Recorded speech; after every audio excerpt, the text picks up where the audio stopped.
Just like a Kyron Williams juke move, WCScreens.com looks to make the purchase of your next screen print or embroidery job as smooth as possible. Wholesale prices, nationwide shipping, the gold standard of the industry. Check out my pal Tony and the rest of his team at WCScreens.com. And on with the show. Football fans, it's here. The 116th season of Notre Dame Fighting Irish football. Join me as I break down the offense, defense, key matchups on the schedule, and some of those Golden Domers who stand to break out this season. Maybe I'll make a prediction or two. Buckle up those chin straps, Irish fans. This is Onward to Victory.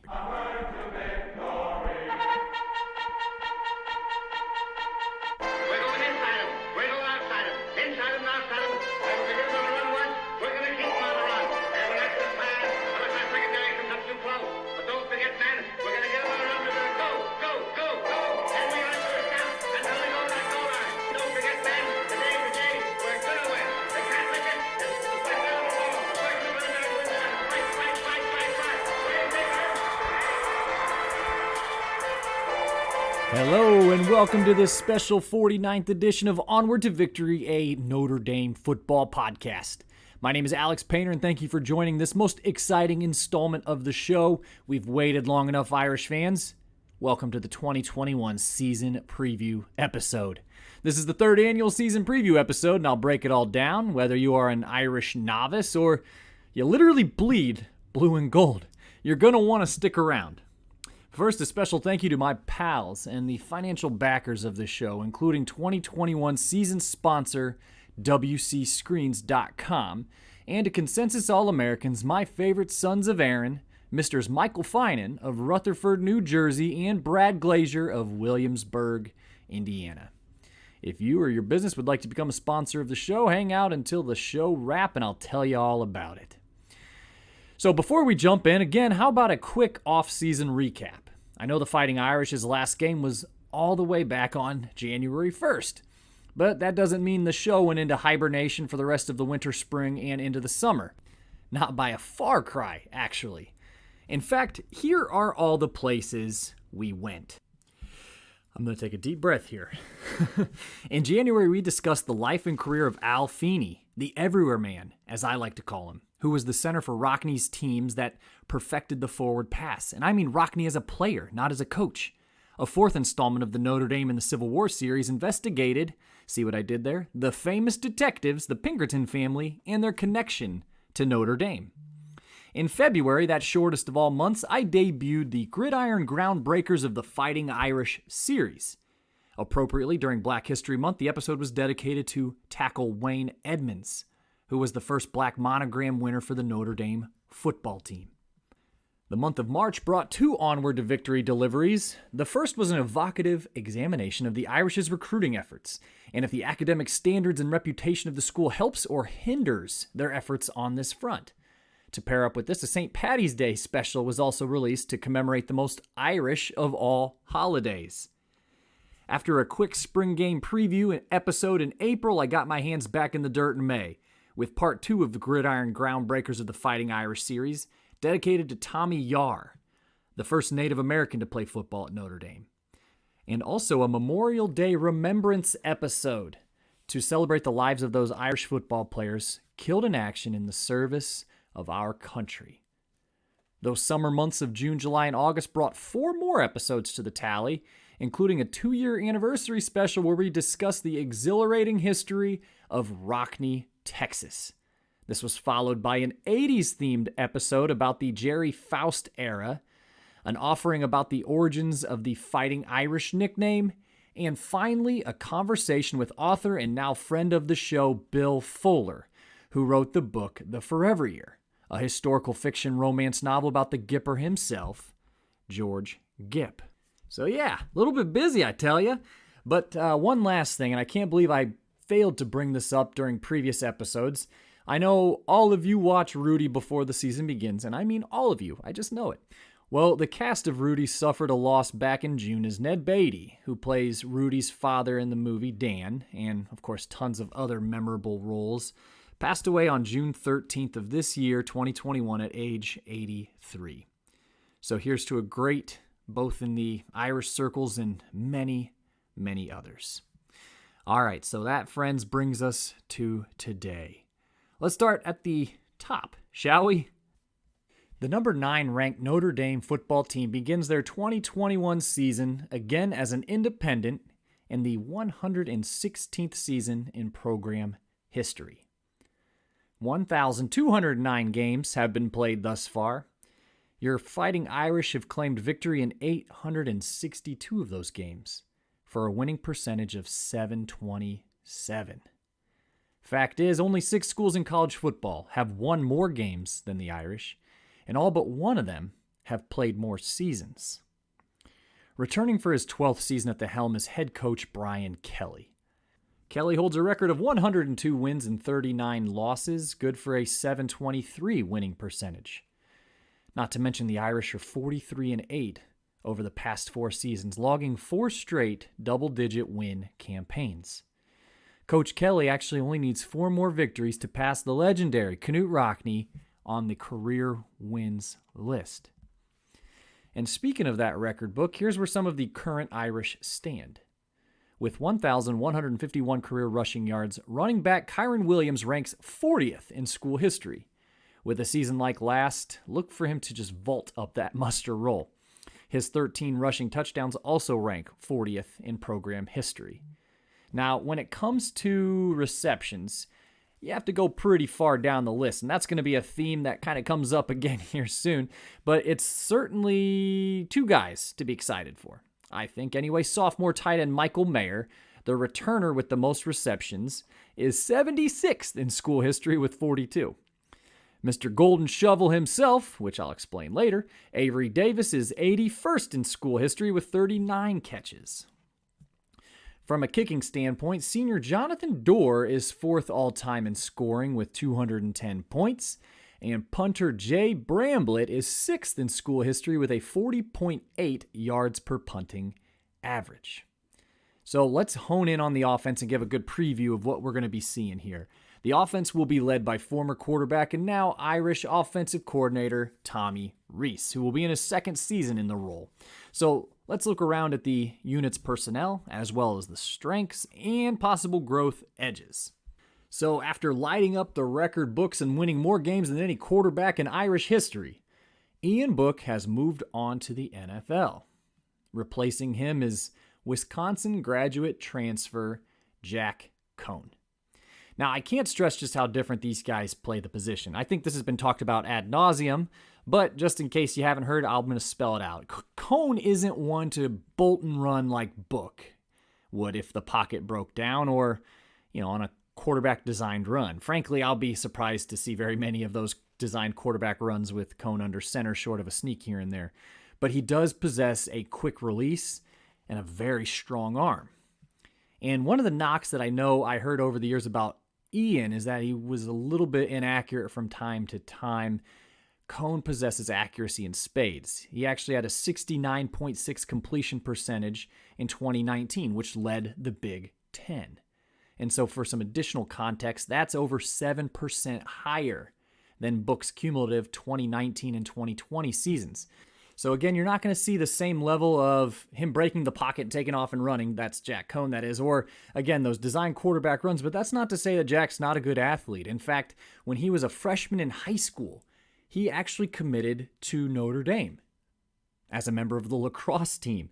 So he possesses a fair amount of athleticism in his own right. However, it's not going to reach the same levels of Ian Book. But again, you're going to see a net positive in what has been kind of considered as one of Ian Book's deficiencies. But according to those at a recent practice, he looked very decisive under center. And, of course, you can't teach experience.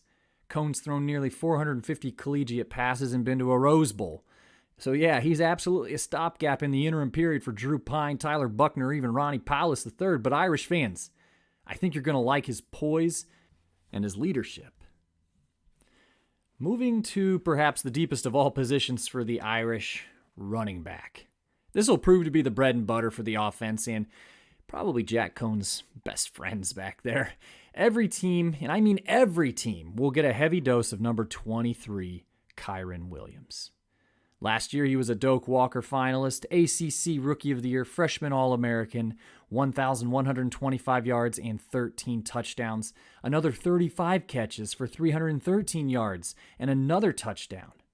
He is the real deal, Irish fans, and you know this, and I know this. If he stays healthy, he may be the number one reason to be excited for the Irish this season, bar absolutely none. And yeah, I know many folks pointed to that first Clemson game. The one, I'm sure you remember, it was thrilling when Notre Dame defeated Clemson up in South Bend, and they said it wasn't really an authentic look at the Irish, or Clemson for that matter, because the phenom Clemson quarterback Trevor Lawrence was not in the house. Well, Lawrence, of course, doesn't play defense, and I watched Kyron pile up 140 yards for a 6.1 average per rush and 3 touchdowns against that defense. So be excited. I mean, very excited. Even as I was editing my notes here for this episode, the hits just keep on coming for Kyron. He was named the Associated Press All-American First Team. And even when Williams isn't taking the handoff, opponents won't get much of a reprieve then, as sophomore Chris Tyree will also get his touches. There's been quite a bit of chatter that coaches Kelly and Reese are exploring more ways to get Tyree and Williams on the field at the same time. Tyree's blazing fast. He averaged 6.8 yards per attempt in 2020 on 73 rushes, and he also handles the kickoff duties for the Irish. So needless to say, despite all the change heading into 2021, one thing will remain the same, and that is that these two give the Irish an incredibly formidable backfield duo.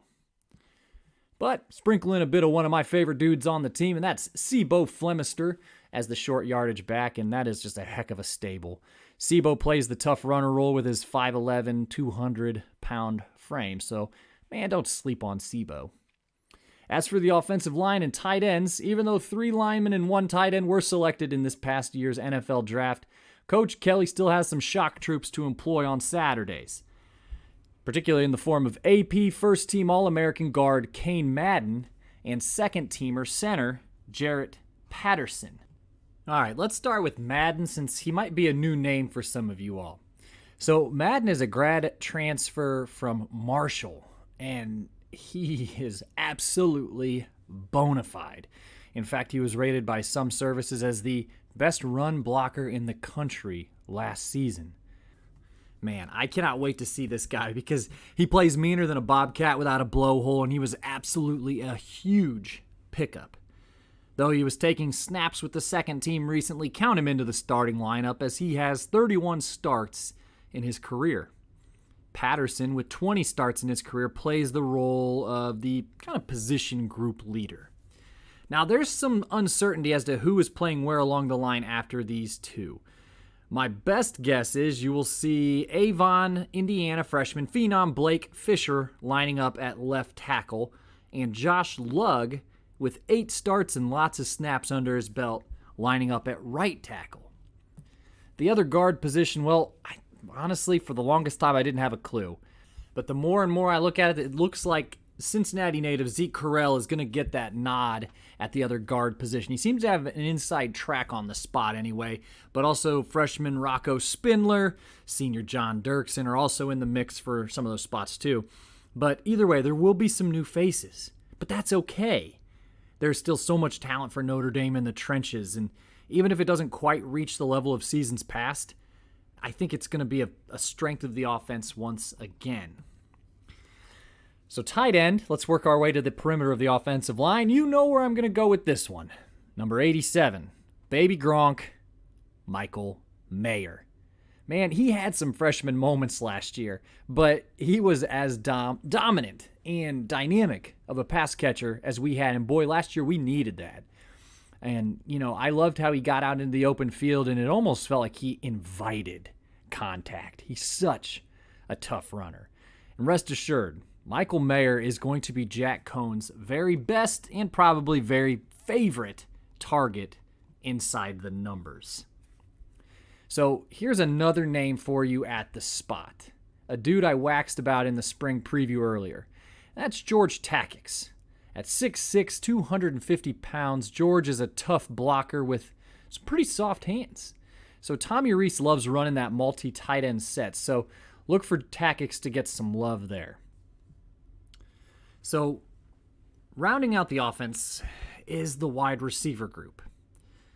The most productive of this group thus far statistically is a gentleman by the name of Avery Davis. We call him Golden Shovel around these parts. So what the hell do I mean by that?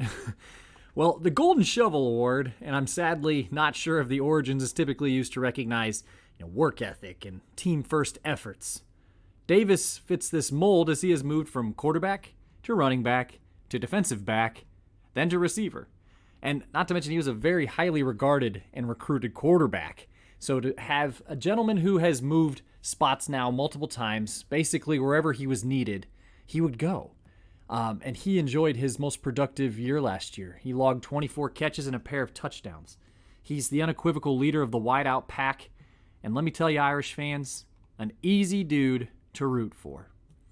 However, after Davis, while the stable isn't short on talent, well, proven production? Absolutely.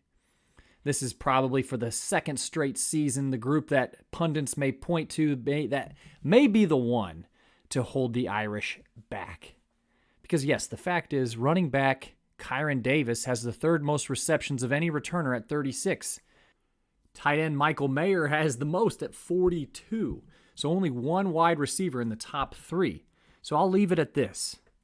This group does indeed give me great pause. And I tend to agree that this is once again the weakest group of the program at this time. And I'd love to be proven wrong. Now, after reading about the Irish in this group pretty much daily for the last several months, it feels like I think a lot of these guys have chips on their shoulders. And rightfully so. I mean, there's a lot of highly recruited, again, highly heralded prospects, at least they were at one time in this room, that haven't necessarily produced. And so who's expected to make that leap, finally make that leap? Well, speedster Braden Lenzy, Lawrence Keys III, and Kevin Austin Jr. Throw in Joe Wilkins, and you do have plenty of upside. We just need somebody to stand up in that room and, again, take over the position other than Avery Davis. And Avery Davis, while he's a really good athlete, he's not going to probably ever be that incredibly dynamic wide receiver like you saw with Miles Boykin or Chase Claypool. But rather, he'll be the one to give you quality production, steady production. But here's the thing, too. It's these guys' jobs to lose because there are a pair of uber-talented freshmen in Deion Colsey and Lorenzo Styles that will be breathing down their necks otherwise. So, offense in a nutshell here. Steady, if not flashy, quarterback play. A younger developing offensive line will continue to play the role of bullies in many games. A dynamic rushing attack and tight end play. But yet still a question mark at the wide receiver group. Hey, let's move on to defense. They are led by first-year Irish coordinator Marcus Freeman, who has proven to be an absolute spark on the practice field, weight room, and out on the recruiting trail. This guy, he's an absolute beast. Maybe even a star in the making. So let's start up front. I'm smitten as hell with this defensive front, by the way. I have no clue how Notre Dame continues just to reload at defensive tackle and end. And I don't know, it feels like every single year they're losing a starting tackle or both of their starting ends, or sometimes some combination of all three in the NFL draft. And this happens seemingly every year, but again, this is a group that seems poised to absolutely dominate games. And there's a lot of versatility among this defensive front. But here's the guys to expect to see early and often. Senior defensive end Myron Tagovailoa Amosa, who has 3 sacks and 10.5 tackles for loss to date at defensive end. An awesome guy. Great guy. He will be used at what Notre Dame calls the big end, pretty much exclusively rushing the passer or stopping the run. So playing what the Irish call the Viper end will be junior Isaiah Foskey. So the Viper end, in addition to rushing the passer and stopping the run, can also drop into coverage from time to time, cover the flat. It's a little bit more of a versatile end position. But Foskey is going to be really, really good, and I think a lot of people know that, and I think he's not going to sneak up on anyone this year, so keep an eye out for him. As for the backup ends, look for Justin Adamalola and Jordan Bethello to be used quite frequently and getting a lot of snaps, and they're into the rotation as backups. But those two men, again, Tagovailoa Amosa and Foskey, you're going to get a heavy dose of them. And speaking of Adamalola, Justin's twin Jason looks to have locked up the starting defensive tackle spot right next to show favorite nose guard Kurt Heinisch. I think these Adamalola brothers are about to burst on the scene in a big way.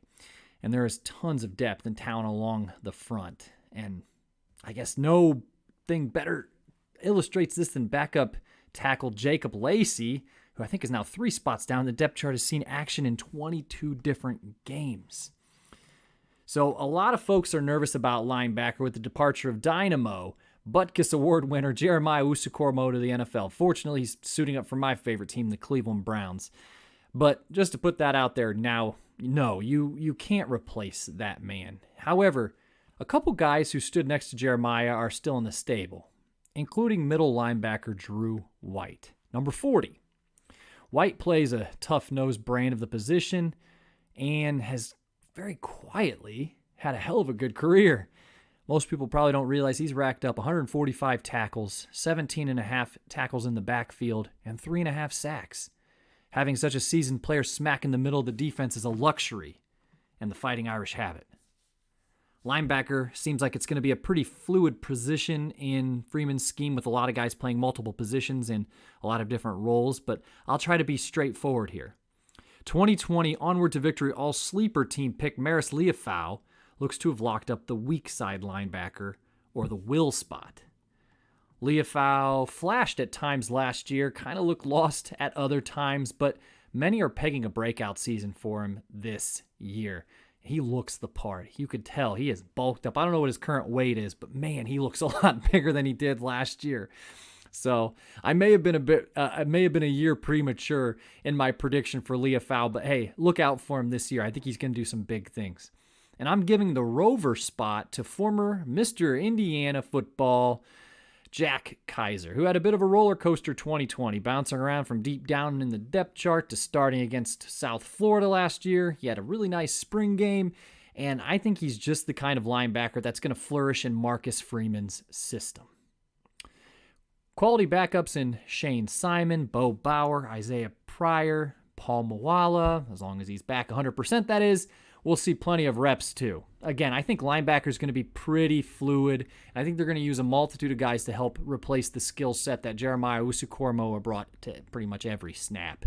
But I think it's not a question mark. I think it's solidified. I think there's talent. I think they're just probably going to find the best combinations of players to use in kind of the individual packages. So surprise, surprise, the secondary is headlined by wonderkind free safety Kyle Hamilton, who recently was named AP First Team All-American as well. Simply put, Hamilton is everywhere, and he does everything. But seriously, say a rosary tonight that he stays healthy this season. Standing next to him will be 2019 All-Sleeper pick Houston Griffith. Griffith may be taking a long time to realize all that potential, but he is another guy that I think has potential to absolutely star under the tutelage of Marcus Freeman. In fact, it was Freeman who convinced him to come back after Griffith had entered the transfer portal after all. Pardon me. He's gotten some defensive snaps in some certain packages over the seasons, but he's mostly been a special teamer in his first 36 games as a Golden Domer. So the time is now, young man. Some combination of Clarence Lewis, Cam Hart, and Tariq Bracy will start at corner. Lewis had his freshman moments, but he also broke up 7 passes and forced a fumble. A good sophomore leap will go a long way in solidifying this position group. Bracy's an interesting one. He's kind of had an up-and-down career. He had a pretty good freshman and sophomore years and a somewhat lackluster 2021, but I think you're going to see a strong campaign out of him too. So I suppose the defense, in a nutshell, has enough elements to be really stingy once again. A new, exciting, innovative coordinator will go a long way in getting the most out of some of the more versatile players who maybe couldn't flourish in a previous, perhaps more complicated scheme. Strong up front And down the middle of the defense with Heinisch, White, and Hamilton, they'll be the anchors. All right, let's look at the schedule here. We have 12 opponents on the slate. I'm going to go through them all, give a couple sentences for each, and place them into one of three categories by their degree of difficulty and intrigue. It'll range from cupcake contest, which will be the easiest of games, to business-like bout, for those middle third games where if the Irish take care of business, as you'd expect, the game should be separated by a couple scores. And finally, the marquee matchups, those games which, from the onset of the season anyway, look to be the most compelling. Let's start at the top. Chronologically, September 5th at Florida State. Florida State will be much better this year.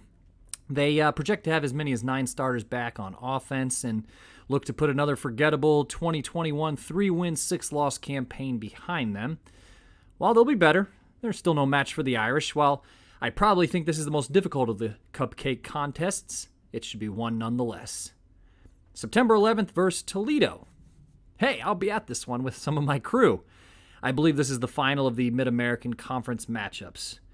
Anyway, you know it, I know it, home opener, cupcake contest. September 18th versus Purdue. An old rivalry is restored. Notre Dame brings a 7-game winning streak against the Boilermakers into their first contest since 2014. Yeah, the NCAA will tell you it's only a 5-game winning streak since 2 of the wins were vacated, but I'm telling you that is stupid. Irish retain the Shillelagh Trophy in a business-like bout. September 25th versus number 12, Wisconsin. This one will be at Soldier Field in Chicago. It's going to be a load of fun, I do know this, but did Wisconsin err by letting Jack Cohn walk and handing the job to Graham Mertz? I guess we'll all find out together. On a historic neutral site, that is. This one is a marquee matchup. October 2nd versus number 8, Cincinnati. Marcus Freeman gets to see his former program sooner rather than later for this assumed matchup between ranked teams. The Bearcats are tough. Coach Luke Fickell has this program hitting on most cylinders. And a fun fact, according to Rivals.com, UC is actually out-recruiting USC, Tennessee, and most of the Big Ten right now. This is a marquee matchup all the way. October 9th at Virginia Tech. So right after 2 marquee matchups, it's really hard to feel 100% confident in this game. While I think the Irish will win it, I think it'll very much feel like a trap game going in. In fact, I think that'll be kind of the buzzword for the entire week. But they also may be looking forward to that upcoming bye week and then USC. So even though Tech went 500 in the conference last season and are a middling team, I just really don't care for the game's placement in the schedule. Either way, I will give it a business-like bout. After a bye week, October 23rd versus number 15, Southern California. Raise your hand if you can't wait to square off against these guys. I assume all of your hands are raised, as mine is. Another rivalry renewed here with the jeweled shillelagh at stake. The Irish have taken 3 in a row here, but this looks to be a top 2 or 3 most difficult game of the season. It's always a marquee matchup with USC. This year is no different, as they are bringing some good talent to the table and coming off a pretty strong 5-1 season last year. The following week is against October 30th versus number 10, North Carolina. So we're going to learn a lot about our guys here. 4 ranked opponents in 5 calendar weeks over 6 Saturdays. North Carolina will look to replace some key players at some key spots. And fortunately, USC and North Carolina will be played at home, where the Irish take a 24-game winning streak into the season. So this one is definitely a marquee matchup. And just a quick note on this 24-game winning streak, I'm sure most of you remember that 2017 home game against Georgia, the one that still might give you some night sweats. That's actually the last time your Fighting Irish lost at Notre Dame Stadium. Moving on, November 6th versus Navy. One of the best rivalries in college football also renews this year. Boy, Purdue, Southern Cal, Navy, man, who needs a full ACC slate? Not us. Anyway, with all due respect, since this is one of my absolute favorite rivalries, there's been actually an episode about it, I don't see a way that Notre Dame doesn't blow the submarine doors off Navy. Cupcake contest. November 13th at Virginia. The last time we went to Charlottesville was 2015. That memorable win when Deshaun Kaiser entered the game for an injured Malik Zaire. Well, there's actually an episode about that one too. This one has potential to give Notre Dame some issues. I think the Cavaliers are pretty good. Though I think this will be a business-like bout, we hope that the November swoon doesn't hit the Irish. November 20th versus Georgia Tech. You know, I'm not sure how to cleverly spin this one.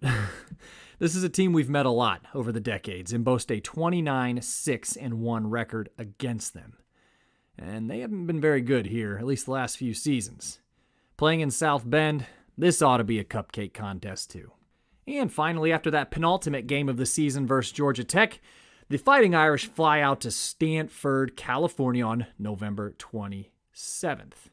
Man, you remember when this one was typically a slobber knocker? At least it was from, say, 2012 through 2017. The Irish have won the last two handily, including one at Stanford. But no matter how you cut the cake, Stanford is a middling opponent on the Irish's slate this season. If the Irish approach the game in a business-like fashion, you just know it's going to be theirs for the taking. So, to recap, cupcake contests include Florida State, Toledo, Navy, and Georgia Tech. Business-like bouts, Purdue, Virginia Tech, Virginia, and Stanford. Not surprisingly, marquee matchups include Wisconsin, Cincinnati, Southern California, and North Carolina. So season prediction, that's a toughie. You know, and looking at the schedule, I wouldn't be the least bit surprised if the Irish push double-digit wins again for the fifth straight season, particularly if Cohn hits on most cylinders at quarterback and the wide receiver core kind of steps up. You know, I think that's what I'm going to go with. My prediction for the year is 10-2. If I'm wrong and they go 11-1 or even 12-0, you can totally come after me for being a pessimist.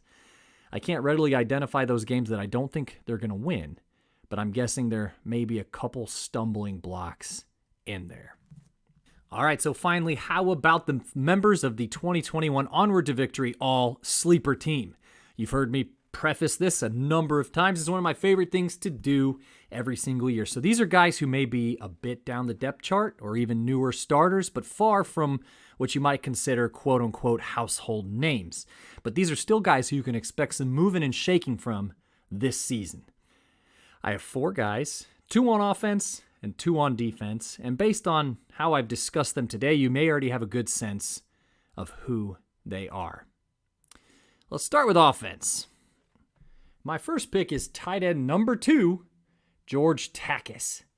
Not super original, I know, to say, hey, look out for that Notre Dame tight end. They've had quite a few good ones over the years, but I've been on this train for quite a while now. I think he's going to flourish in those 2 tight end sets, which, of course, Tommy Rees loves to use, and I think there's going to be a lot of focus when Michael Mayer's on the field to stop him, and I think it's going to open up a lot of things for Takis. He's a smooth pass catcher. He is a motivated blocker. He's got a great body type. So make sure you look out for Takis this year. And I'm also going to say offensive lineman Josh Lugg.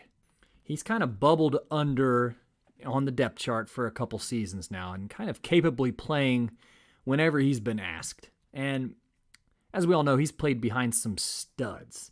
And I think he's been very patient, I feel. So now it's time to solidify his spot as a bona fide NFL prospect. He's also a small mountain at 6'7", 305 pounds. Josh Lugg. Heading over to defense, I struggled with picking a Adamalola brother. I almost said both, but I'm going to settle with defensive tackle Justin Adamalola. I think while Justin and Jason are both going to be impactful, Justin has the inside track on that starting defensive tackle position, and he brings loads of athleticism and versatility to the spot. I think he's going to really turn some heads this year, so look out, Justin Adamalola. And finally, you may remember him from a couple of brilliant performances last year, but I'm going with linebacker Jack Kaiser. I think he's going to explode in Freeman's system, and I can't wait to watch it with a little bit of popcorn. And you all know me. I love seeing the Indiana boys make good. So here we go. Tight end George Takis. Offensive tackle Josh Lugg. Defensive tackle Justin Adamalola. And linebacker Jack Kaiser. The 2021 Onward to Victory all-sleeper team. Thank you for sticking around, and I'll be right back with show wrap.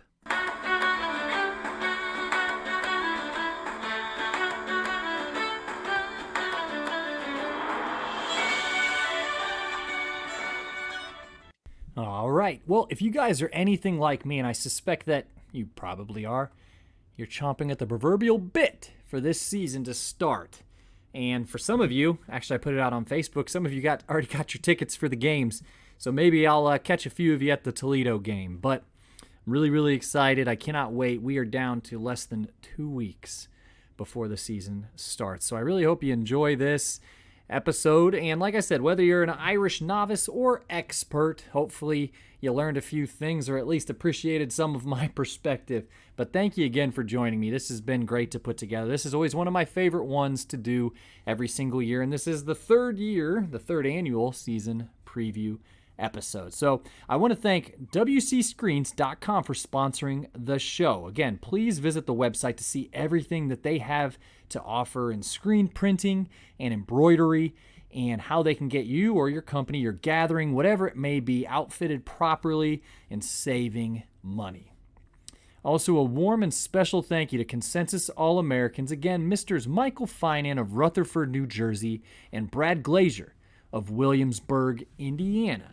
These guys have kept the show on the air. They kept the show on the air, I should say, for now a number of years, it feels like. And man, I appreciate you too. Thank you. Thank you, thank you, thank you. And if you're interested in sponsoring the show, you or your business, if it's your business, let me know. But if you just want to become a Consensus All-American yourself, like Brad and Michael, please visit paypal.me/onwardtovictory for a one-time donation, or head over to patreon.com/onwardtovictorypodcast for options for ongoing support. Please know how much it is appreciated. Now, whatever it is that you are listening to the podcast on, whatever service it might be, please make sure to like, subscribe, or whatever it is, just to make sure you're being updated and alerted to the latest episodes. So if you have an iPhone in your hand, and you make sure you hit that purple podcast icon, subscribe, and again, you'll be alerted to all the new episodes. And just as a friendly reminder, if you are using the Apple Podcasts, it may seem insignificant, but please rate the podcast as a 5-star podcast. Again, it may seem insignificant, but I do believe that it helps the show be found when people search for Notre Dame content over the vastness of the internet. And finally, feel free to jump over to the Facebook page where you will get all of the show's latest and greatest news and updates. And if you're not of the Facebook persuasion, man, I get it. Feel free to communicate with the show via email at onwardtovictorypodcast@gmail.com. Well, I guess I had better sign off, Irish fans. I am super stoked again for this 2021 season to begin, and I know you are too. So look out for more content coming down the pike here, okay? Have a lot in store. And next episode is the 50th episode, so I will have a very special offering for that one, rest assured. And with that, it is time for me to sign off. This has been Onward to Victory, a Notre Dame football podcast, the 2021 season preview episode number 49. And in kindness, I'm your host, Alex Painter. And as always, go Irish.